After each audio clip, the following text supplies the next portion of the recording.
thématique en question, c'est la sécurité slash justice. Monsieur Kasbarian, pour Ensemble la majorité présidentielle, je me tourne vers vous en premier. 31 policiers supplémentaires à Chartres pendant le dernier quinquennat. Quel est votre avis sur les effectifs de policiers en Eure-et-Loire ? Est-ce qu'il faut en recruter davantage ? Alors vous avez raison de dire qu'ils ont augmenté puisque nous avons eu un renforcement d'effectifs de 31 policiers au commissariat de Chartres. Au global, en France, c'est 10 000 policiers supplémentaires au cours du quinquennat. Et ça a été un renforcement aussi du budget de la justice de plus de 30%, ce qui est assez inédit. Parce que oui, nous considérons qu'il faut donner plus de moyens à la police, plus de moyens à la justice pour permettre de traiter plus rapidement les choses. Nous avons aussi construit 7000 places de prison. C'est important de le faire. Il faut aller encore plus loin sur le sujet. Nous avons voté aussi des lois qui étaient importantes. La loi sécurité globale, la loi contre le séparatisme, la loi dite des principes républicains.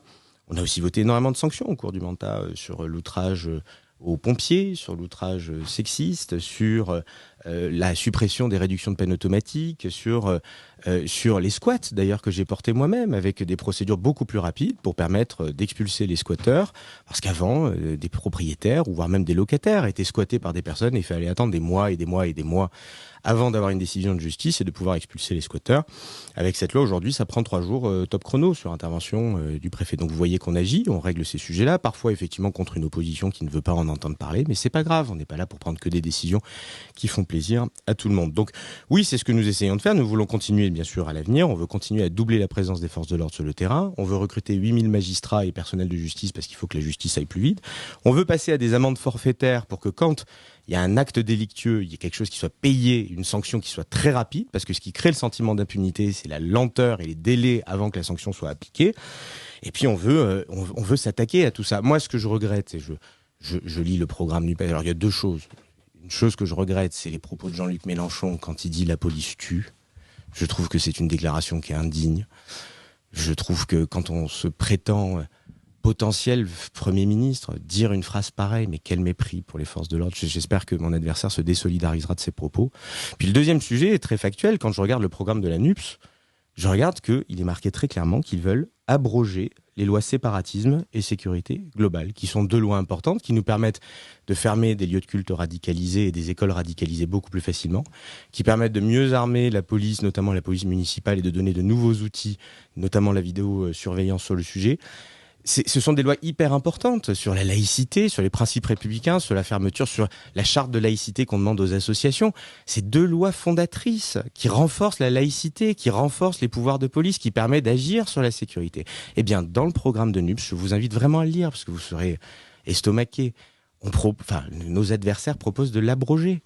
Donc on se désarme face à ce sentiment, face à cette urgence de la sécurité. Donc, nous, on traite les choses sérieusement, on l'a fait pendant 5 ans, on va continuer à le faire, n'en déplaise à nos oppositions, et il va falloir batailler à l'Assemblée nationale, parce qu'on a visiblement un groupe insoumis et NUPS qui veut absolument désarmer nos forces de l'ordre et enlever des lois essentielles qui donnent des outils juridiques très importants pour lutter contre le communautarisme, lutter contre l'insécurité et donner plus de moyens à nos forces de l'ordre.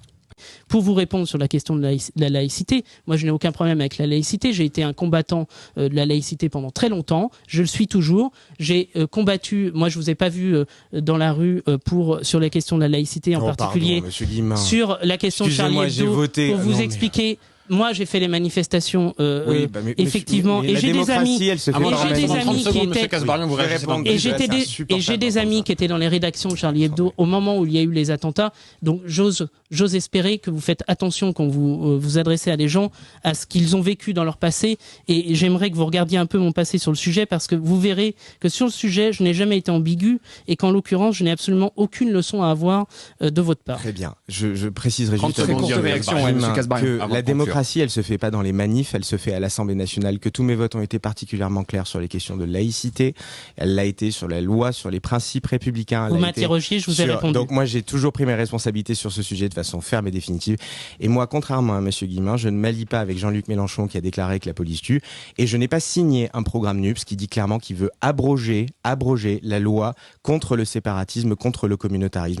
Et donc monsieur Guillemin, mettez en concordance votre passé en faveur de la laïcité, puisque vous le dites, avec votre signature en bas de page sur le programme de NUPS qui propose, relisez-le si vous ne l'avez pas lu, l'abrogation de la loi pour lutter contre le séparatisme. C'est ce que vous avez signé, c'est ce que vous voulez faire.